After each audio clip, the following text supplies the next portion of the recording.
todos, ¿cómo están? Bueno, es un gusto estar con ustedes acá en este simposio de iniciativa de rehabilitación. Todos se preguntarán qué hace un endocrinólogo acá, en medio de tanta discopatía y enfermedad neuromuscular, pero bueno, creo que los endocrinólogos tenemos siempre un espacio en todas las especialidades porque lamentablemente o afortunadamente la endocrinología se correlaciona muy bien con cualquier especialidad, gastroenterología, neurología, cardiología, y siempre estamos infiltrados y siempre tenemos por lo menos un pequeño aporte a las enfermedades, ¿no? Tanto en el diagnóstico como el tratamiento. Quiero agradecer a la gente de Global Vet por la invitación y después quiero agradecer a la gente del grupo Azucarados Cuatro Patas, no sé si los conocen, ¿alguien los conocía? Levante la mano, ¿alguien los conocía, no?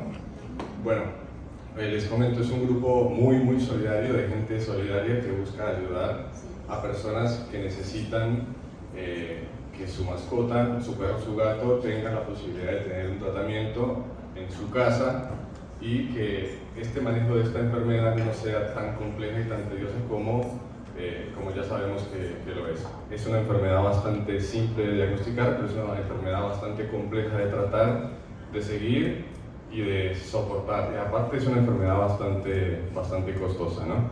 Entonces quiero agradecer a Karina por la invitación, por permitirme ser el vocero de, por lo menos de estos 15 minutos de lo que sería esta plan de concientización de la diabetes en el perro y en el gato. Yo me había fijado 4 objetivos de esta charla. Uno de esos era, primero, concientizar y difundir, que es obviamente lo que ya estamos haciendo. Y los otros 2 que siguen o tienen que ver con los criterios diagnósticos que aparentemente son simples.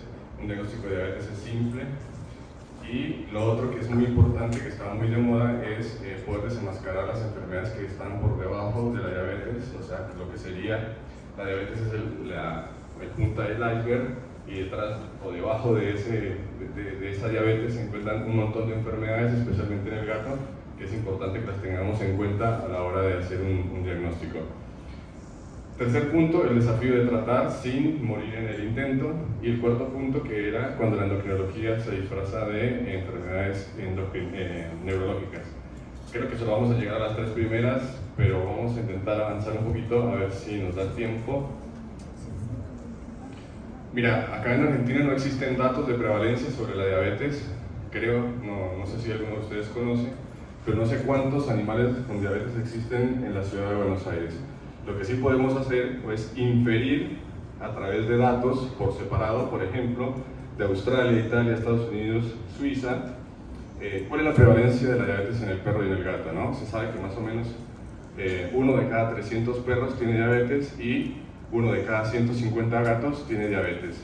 Y según el censo del 2022 de tenencia responsable, en la ciudad de Buenos Aires tenemos entre 490.000 perros y 378.000 gatos. O sea que si hacemos un estimado, que podemos equivocarnos ampliamente, tenemos un aproximado de 1.500 perros y 2.500 gatos con diabetes, lo que sumaría 4.000 animales, que son 4.000 familias que se levantan toda la mañana a medirle la glucosa al gato, a aplicarle insulina, a darle de comer y hacerle un seguimiento durante el resto de su vida. Como se pueden dar cuenta, esto genera un estrés y un cambio en la calidad de vida de las familias, de las personas, de las parejas.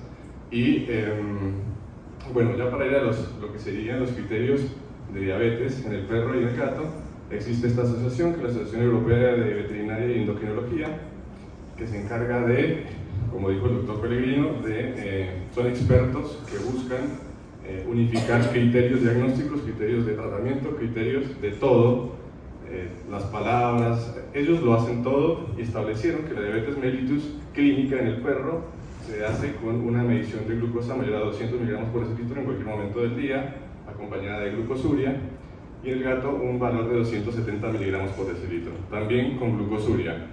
Es pero muy importante recordar que esos 2 datos, si no hay presencia de signos clínicos, es como que tenemos que dudar si el perro o el gato realmente tienen diabetes.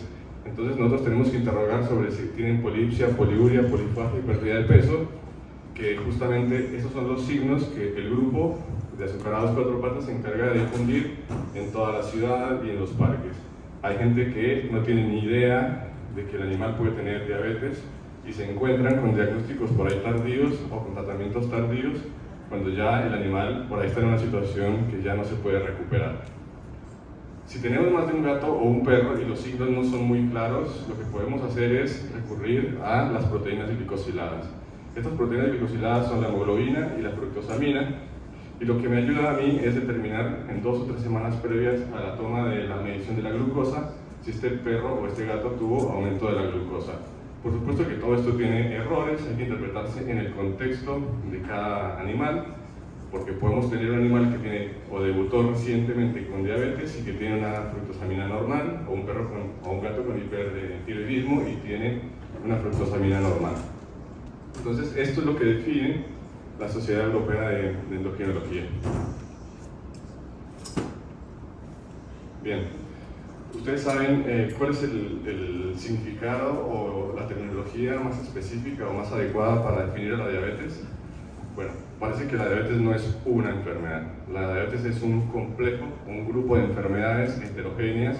¿Por qué heterogéneas? Porque puede surgir, por ejemplo, de un exceso de hormona de crecimiento, puede surgir de una pancreatitis, puede surgir de un síndrome de Cushing. Entonces, por eso se le llama heterogéneas, cuya etiología también es muy variada.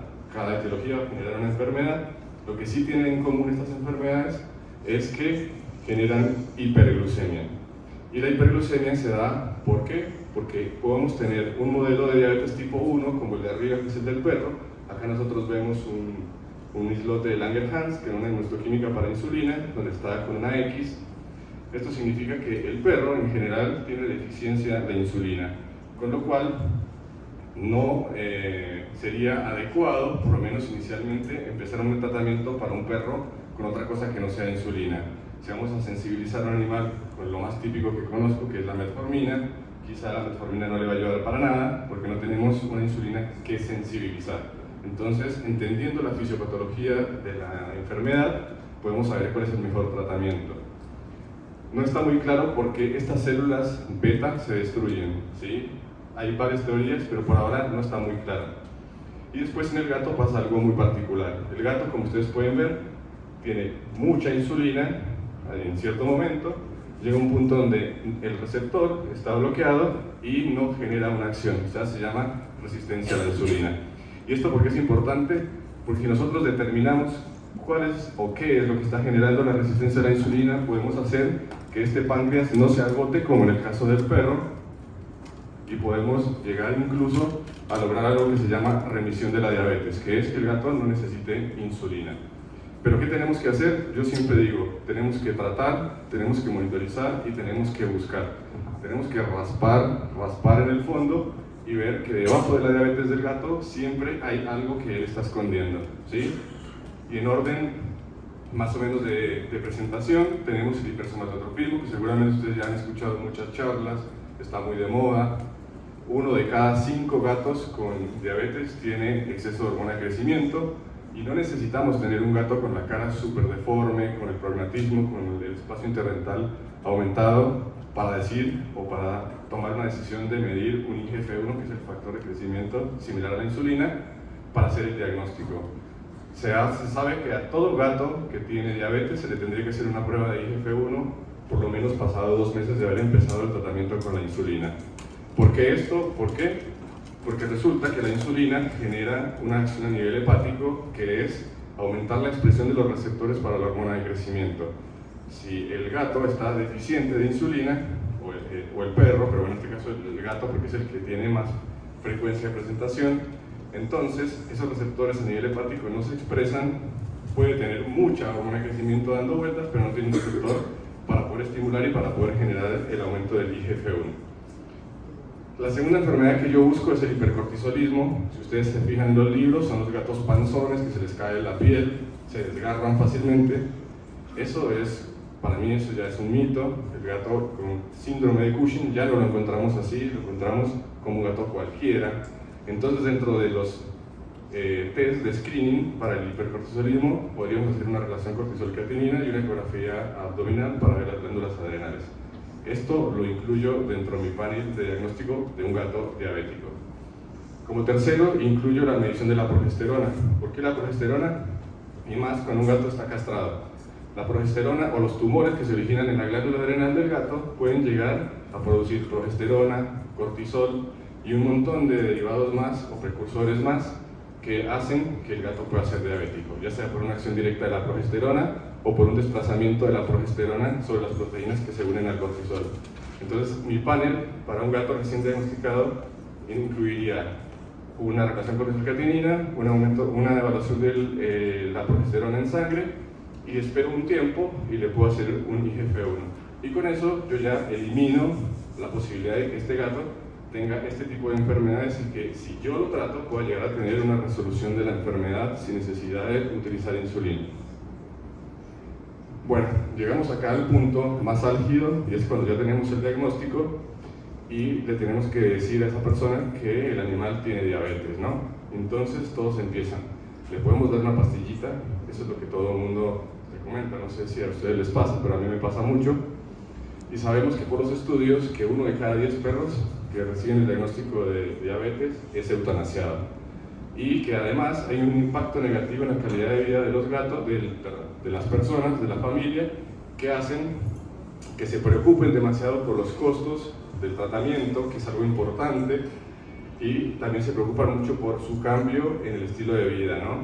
También se preocupan demasiado porque los valores de la glucosa no descienden, o también porque descienden demasiado. O sea, hay mucho miedo, mucho temor, mucha angustia en el tutor de un gato recién diagnosticado.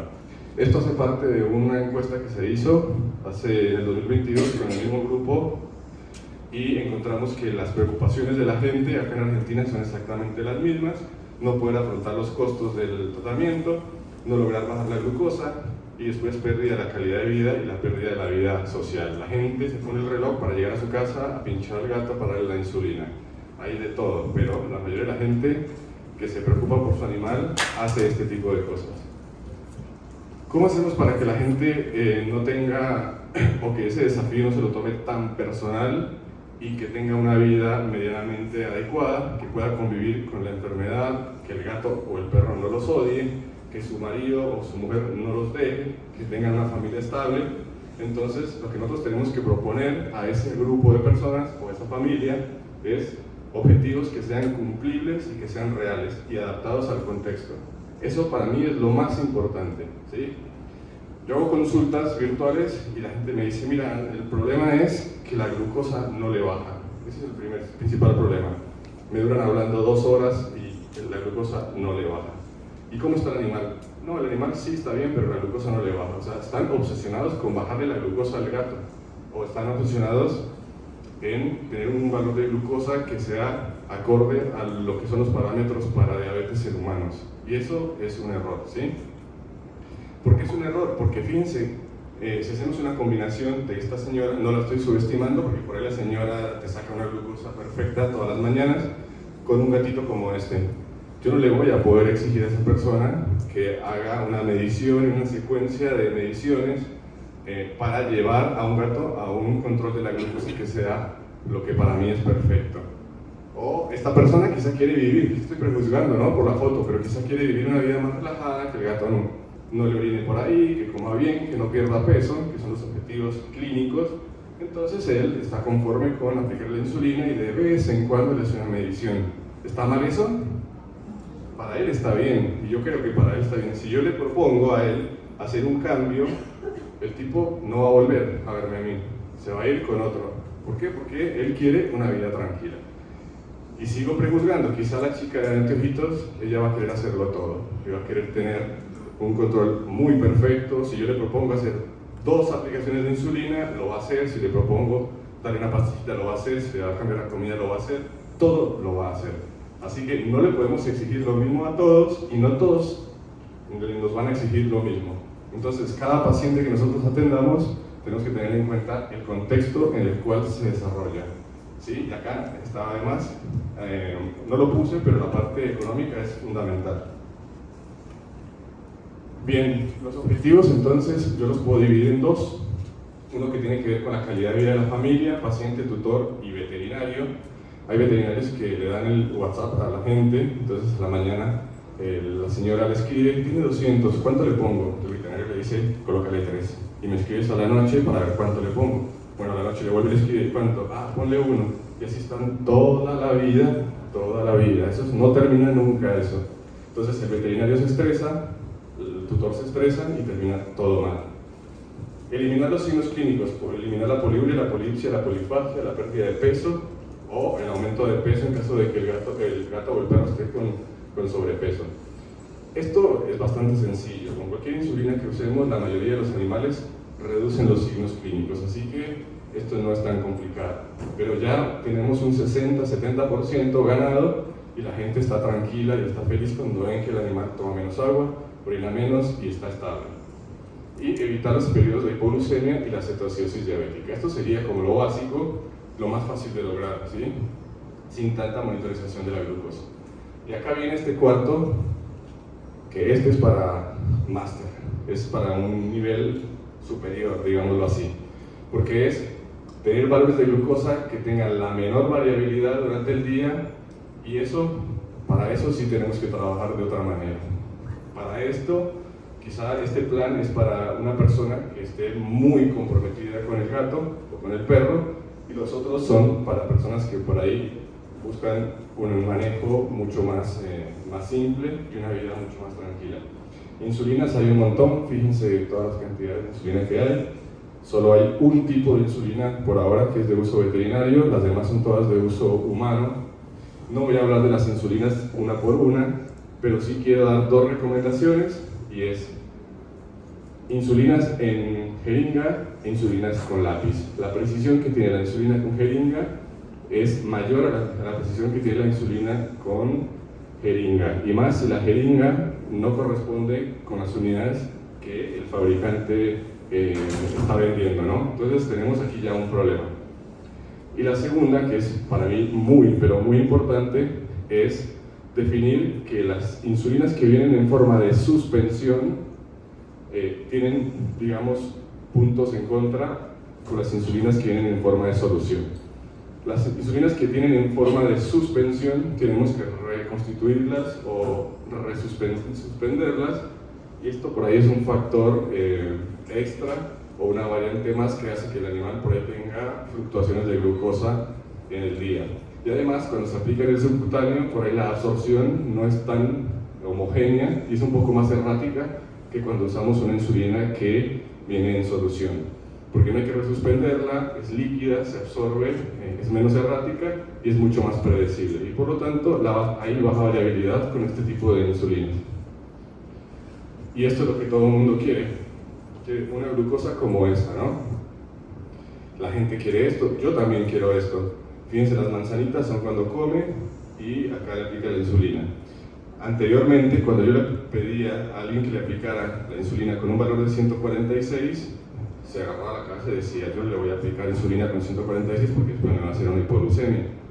Con la ayuda de la tecnología, por ejemplo con el uso de los sensores, podemos determinar cuáles son los patrones de insulina. No estoy diciendo que tienen que usar todos los perros todo el tiempo un sensor, pero con el sensor yo puedo entender la curva de este perro y ver cómo se comporta, y cuando la gente ve que esta insulina se comporta de esta manera, le pierde miedo y después ya lo empiezan a usar y no te están llamando, no te están molestando, no te están incomodando, y ya se empiezan a desenvolver de otra manera.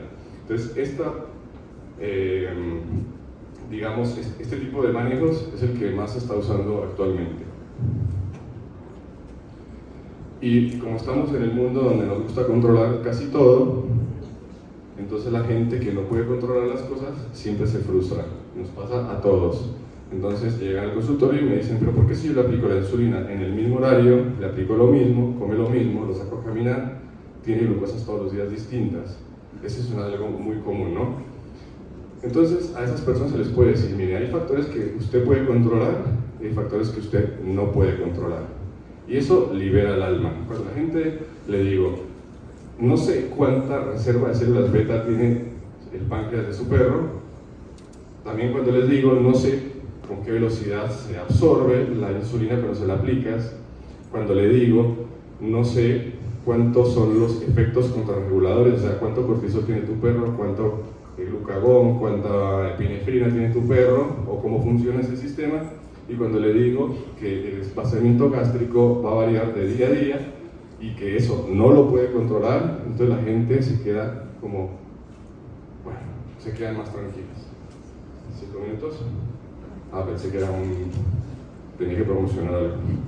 Bueno, y controlables y corregibles. Esto sí lo que la gente puede hacer. Cumplir con las recomendaciones nutricionales y de insulina, problemas técnicos con insulina, diferentes niveles de actividad y estrés, buscar otras enfermedades, que este es el papel que nos corresponde a nosotros, y administración de fármacos, evitar fármacos que sean hiperglucemiantes. Pero si ustedes les muestran esto a esos tutores, los tutores van a bajar mucho su ansiedad, van a bajar mucho como esa necesidad de control, y lo van a entender. Saben que esas cosas no las pueden controlar, y al no poderlas controlar genera paz.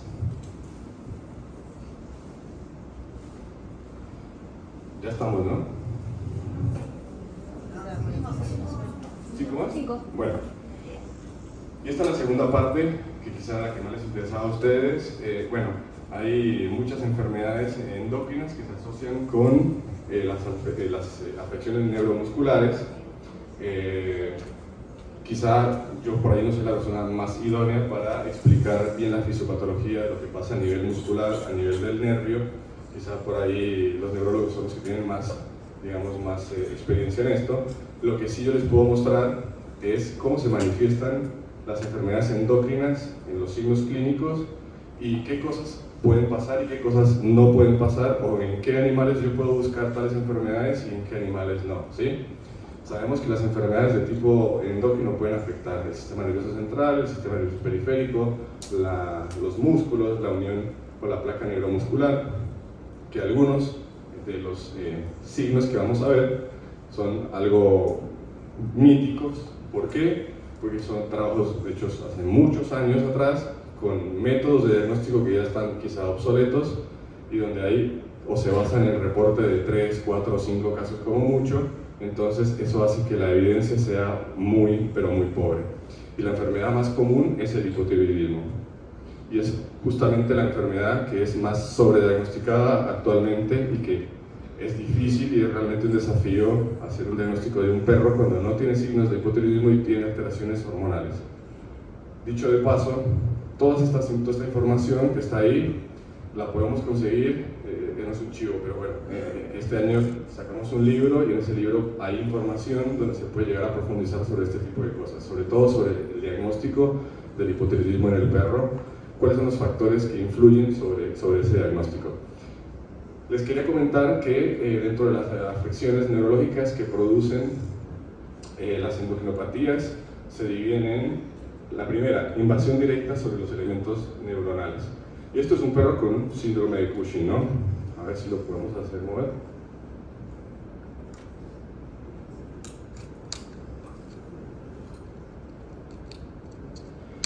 Bueno, esta Chabela era una perrita hermosa, con polidipsia, poliuria, polifagia, era feliz y todos los signos eran compatibles con un estado de salud plena. Después se le fue diagnosticando Cushing porque se dio cuenta que el consumo de agua era excesivo, que la orina era excesiva, que el apetito era excesivo, y empezaron a hacer pruebas, se diagnosticó un síndrome de Cushing, y con el tiempo empezó a perder peso, se hizo selectiva con la comida, entonces la gente se pone feliz. Estaba comiendo un montón, ahora come menos, está funcionando el tratamiento. Pérdida de peso, por ahí estaba gordita, perdió peso, me encanta que pierda peso. Pero después empiezan a presionar la cabeza contra la pared, después empiezan a tener alteraciones de la marcha, empiezan a tener marchas compulsivas y un estado de conciencia alterado. Hacemos tomografías y encontramos estos monstruos que suelen tener los perros braquicefálicos, especialmente el boxer, el bulldog inglés, el bulldog francés. Por lo tanto, son razas en donde el diagnóstico de síndrome de Cushing siempre tendría que estar asociado a una tomografía de cabeza. Lo mismo con el pitbull. Son perros que tienen tumores enormes. Y esto limita mucho, porque recuerden que estas son enfermedades oncoendocrinológicas y que yo le puedo dar trigostano, le puedo controlar los signos del exceso del cortisol, pero si yo me olvido del tumor, en algún momento el perro me lo va a hacer saber. Entonces yo lo que necesito es, cuando hagamos un diagnóstico de Cushing, saber qué tipo de tumor tienen, qué tamaño de tumor tienen, como para saber si tengo que hacer un tratamiento un poco menos agresivo, más agresivo, y cómo voy a hacer los controles posteriores. Entonces, esto es un signo de invasión indirecta sobre los elementos neurales. Esto lo que hace es que el tumor empieza a comprimir el hipotálamo y empieza a generar todos los signos, empieza a aumentar el líquido cefalorraquídeo y todas las cosas que los neurólogos saben explicar mejor que yo. Esta es una gatita con diabetes y con acromegalia. Fíjense ustedes cómo camina. No es la marcha o la neuropatía diabética. Fíjense cómo apoya. Por ahí el que tiene un poco más de conocimiento de neurología me va a saber explicar qué tipo de marcha es. Y yo tengo entendido que tiene una pérdida de la propiocepción de los miembros posteriores, con lo cual yo infiero que el problema debe ser algún problema periférico o una radiculoneuritis, creo que se llama así. ¿Y por qué se produce esto? Porque los gatos con acromegalia suelen tener un aumento de todo lo que es los huesos, hay artrosis, hay disminución de los espacios donde salen los nervios y esto empieza a generar este tipo de compresiones. Esta es una de las consecuencias de los gatos con exceso de hormona de crecimiento. Y el diagnóstico, ustedes ya saben que es muy sencillo, hacer una determinación de un IGF-1, el cual tiene un valor predictivo positivo del 95% si es mayor a 1000. Así que es bastante sencillo de hacer el diagnóstico. Acá tenemos otro tipo de alteraciones neuromusculares asociadas a lo que son los agotamientos de sustratos energéticos. Esto es una clasificación que encontré que me pareció excelente. No sé, creo que a la mayoría nos gusta clasificar las cosas en cajitas para poderlas entender de una forma más clara. Y este perro que está acá, es un perro que fue a cirugía porque tenía un problema de una paraparesia. Entonces le hicieron una resonancia, parece que tenía un estrechamiento creo que se llama cabo de quina. Lo operaron, en el posoperatorio empezó a desarrollar crisis de hipoglucemia. Después se hizo una determinación de glucosa e insulinemia y se confirmó el insulinoma. Después fue a necropsia y se encontró el tumor en una de las ramas del páncreas, ¿no? Entonces es muy, pero muy común que en el boxer se pueda llegar a presentar el insulinoma. Lo que no es común es que en el boxer se presente diabetes.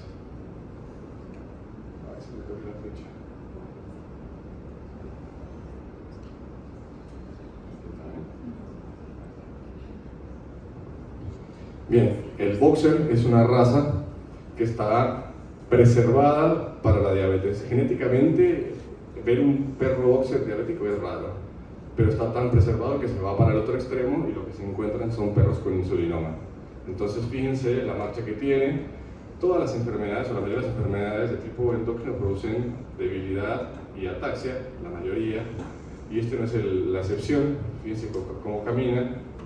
Y algo que es muy, pero muy importante en los perros con el insulinoma es que el diagnóstico es a través de la bioquímica. No esperen encontrar un tumor en el páncreas, en la ecografía, en la tomografía, para actuar y para sugerirles una laparotomía exploratoria a esos tutores, porque cuando ustedes lo hagan, ya el perro ha hecho metástasis y ya va a ser demasiado tarde. Entonces, cuando el perro está en esta situación, quizá es lo mejor, porque si llegan a esta situación, este perro ya no tiene vuelta atrás. Ese perro ya no se levanta, está totalmente estuporoso. No pongo el video porque estoy pasando cada 2 minutos. ¿Cuánto me queda? ¿Ya?